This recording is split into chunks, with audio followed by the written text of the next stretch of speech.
Good afternoon, everybody, and welcome back to Automotive JT. Out here cruising around in the Jeep Gladiator. It's 90 degrees right now at 10:35 in the morning. It's a bit of a heat wave here, it seems. Temperature's supposed to be around 100 today. Feels like of about, 115, 116, something like that. And I know all you Arizona people out there are going to say, well, that's nothing. It's 130 here or whatever. But it's dry heat. Here we have something called humidity. And when you have humidity, it feels much hotter than it does with just dry heat. And yes, I know. I've been to Arizona, and I know it gets hot there. I know it gets so hot that you can barely grab your car handle, but it gets just as miserable here, let me tell you. So anyway, I want to talk about today what I've discovered is one of my favorite features, and it's so dumb. One of my favorite features about the Jeep Gladiator infotainment system. I have the bigger screen, as you can see right there, and I love it. It actually came with this truck. In my last one, I swapped out the smaller screen for the bigger one. You can get it from a company, I forget the name right now. If you want to know, just search Automotive JT Radio or something, and it'll come up for you.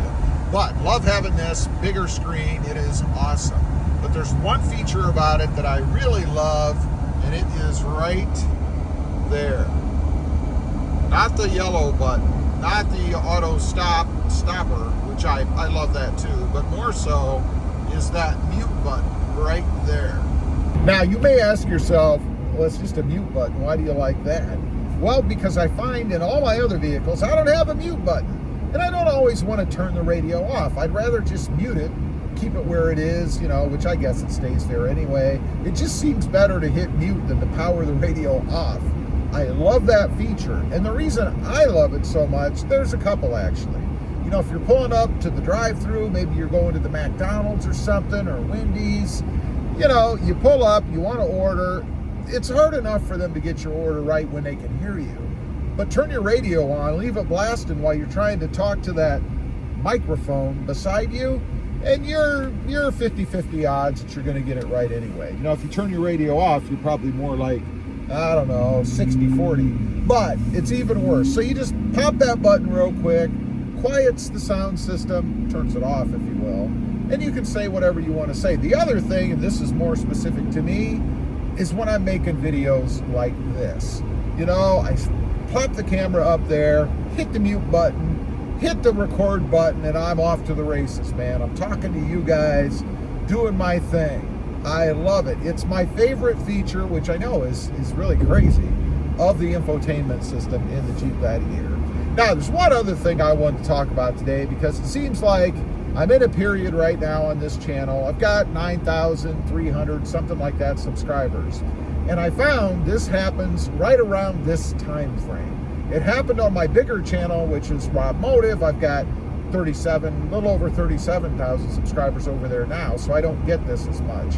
But when you have fewer subscribers, in the 5,000 to 10,000 range, maybe 15,000, this starts to happen. And what I'm talking about, I'm getting requests, or sometimes demands almost, from people wanting me to shout them out, give them a pub on my channel. Now, what I find most times is it's somebody who's just starting out, really small, and one either has no videos, or two has maybe a handful of videos, no talking, nothing. They're just walking around their truck or whatever, talking, not saying a word. Or they do talk and they're so green that they look like someone's holding an instrument to their head. You can't say certain words on here. To make them produce the video. They want a shout out. Now, some of them will say, and I'll shout you out on my channel, which I always appreciate, honestly, no matter the size. But when you've got 2 subscribers and you're asking somebody who has over 9,000, it's kind of uneven, right? It's not really an equitable business transaction. In other words, you're coming to the table with nothing in your hand, and instead, your hand out. I think when you come to the YouTube table as a new creator, you need to come with something. Maybe it's cash. I don't know. Maybe you're looking to pay for a shout out. It is a business after all. At least it is for me and a lot of other YouTubers out there who are of decent size, growing, trying to make a living doing this. It's why I'm losing weight. I can't buy food. But anyway, it is a business, and when you come to the table as a business, you have to have something to offer. You know, I remember a while back, I used to watch Casey Neistat. I don't know if you've ever heard of him. He's a New York vlogger, blogger, YouTube guy. Does all kinds of things now. He's been in a couple movies. I mean, he's just all over the place. But he always said that one of his biggest pet peeves is when somebody comes to them like this, or to him rather, like this, wants something, but has nothing to offer in return, or asks him, hey, I'd like to work with you some way. What can we do? Now, he's the one being approached, but he's the one that's supposed to come up with the idea. Now, he has millions, I think, of subscribers. So he's already doing something to get where he is, right? He doesn't need a little teeny tiny YouTuber to come on and offer suggestions. It's one-sided, in other words. It doesn't make a lot of sense. There's no upside for the creator with more subscribers, or more exposure is probably a better word, better exposure.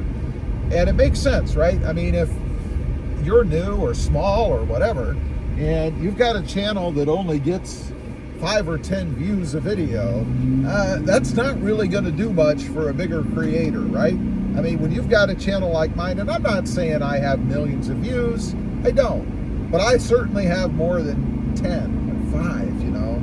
So it's not an equitable situation. The problem comes in how to let these people know, right? Because, I mean, I do appreciate that kind of thing, don't get me wrong, but it doesn't make sense to me. You want to kind of politically correctly basically tell them no, or at least explain it in terms that make sense to them. I mean, I'm not dogging anybody. I started with 0 as well.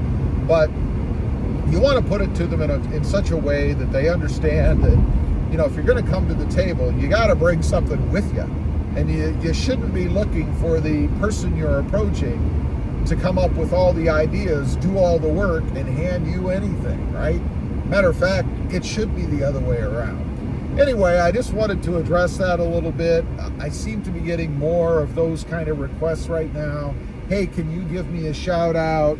We should work together. And then I go look at their channel and there's 1 or 2 really bad videos or nothing very interesting. And it's like, why? What's in it for me? What are you bringing to the table? It seems to me like it's all for you. Leave a comment. Let me know. Am I being just a not nice person? Or does that make sense to you? Picture it like you're a business, like you're Walmart, for example. And you've got the store and the people and the advertising, and then somebody approaches you with a brand new type of salsa, let's say, and they want to put it in your store. Well, what are they going to offer you? I mean, you're going to need a cut of the profits, right? There's got to be something there, is my point. Leave a comment. Let me know. I'm curious what you guys think. Thanks for watching. Stay safe out there.